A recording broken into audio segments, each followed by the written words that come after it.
উপরওয়ালা কুষ্টিয়ায় কেউ নেই, উপরওয়ালা এখন আমি। বলেন দয়ার মালিক কে? উপরওয়ালা কে? উপরওয়ালা। আমরা উপরওয়ালা বলতে কাকে বুঝি? আজকে একজন এমপির বক্তব্য শুনে আমি খুব হতাশ হইলাম। উনি যা মন চা তাই বলে। উনি বলতেছে এখন আর কোনো উপরওয়ালা নাই, উপরওয়ালা হলাম আমি। উনি যে ব্যাখ্যাই করুক, জানি ব্যাখ্যা ওনার কাছে আছে।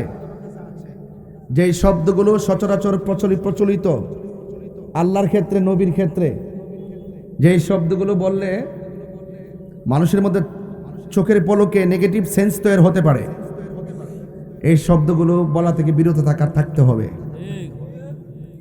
এই যে আমি আপনাদেরকে প্রথম বলেছি উপরওয়ালাকে, আপনারা বলেন আল্লাহ।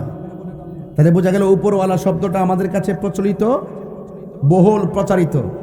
এটা আমরা আল্লাহকে বুঝি, ঠিক না? উপরওয়ালা বলতে কাকে বুঝি? এখন তিনি যদি উঠে বলে এখন আর কোন আগের উপরওয়ালা নাই, এখন আমি হইলাম উপরওয়ালা, তাহলে এই শব্দটা সামাজিকভাবে বিভ্রান্ত সৃষ্টি করে কি করে না? তাহলে আমি সদ্য নির্বাচিত আমির হামজা সাহেবকে বলবো এই সমস্ত শব্দ চয়ন থেকে আপনি নিজেকে দূরে রাখবেন।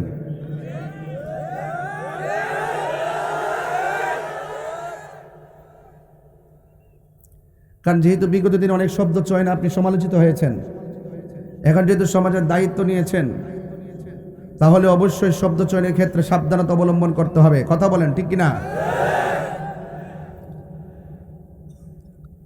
সকল প্রশংসার মালিক কে? সকল জাহানের রব কে? উপরওয়ালা কে? এই তো আপনারা উত্তর দিতেছেন, আল্লাহ আল্লাহ বলতেছেন, বোঝা গেল এগুলো বহুল প্রচলিত ওয়ার্ড। যাই হোক, আমি যেহেতু বয়সে বড়, শাসন তো করতে পারি। এটা ভুল হলে তো ধরাই দিতে পারি, পারি কি না বলেন? আমার ভাইয়েরা, আমি আপনাদের সামনে নতুন না। আমি আপনাদের তাহিরি হুজুর, সবাই চিনেন না আপনারা? বলতে পারবেন আপনাদের সঙ্গে কখনো শব্দ চয়নে বেয়াদবি করেছি? আমি সবসময় সার্বভৌমত্ব সুরক্ষায় কথা বলি, দেশের পক্ষে কথা বলি, ধর্মের পক্ষে কথা বলি। দেশদ্রোহীদেরকে আমি যেমন পছন্দ করি না, ধর্মদ্রোহীদেরকে আমি পছন্দ করি না। এটা আমার আদর্শ, এটা আমার দর্শন, এটা আমার নীতি।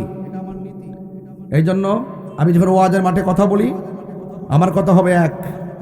আমি যখন সমাজ নিয়ে, রাষ্ট্র নিয়ে চিন্তা করব, তখন আমার কথা হবে ইনসাফ ভিত্তিক। কথা বলেন ঠিক না বেটে? এই রমজান মাস এসেছে, এই রমজান মাস চলে যাবে।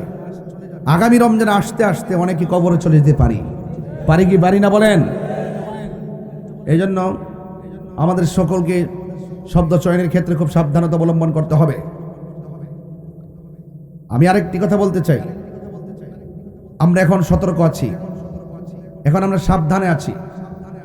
এখন মানুষ কেউ খায় না, সবারই বাক শক্তি আছে, সকলেই কথা বলার অধিকার আছে কিনা বলেন? ইচ্ছা করলে আমি আপনাকে ঠকিয়ে চলে যাব, যা মন চায় তা বলে চলে যাব, এটা হতে পারে?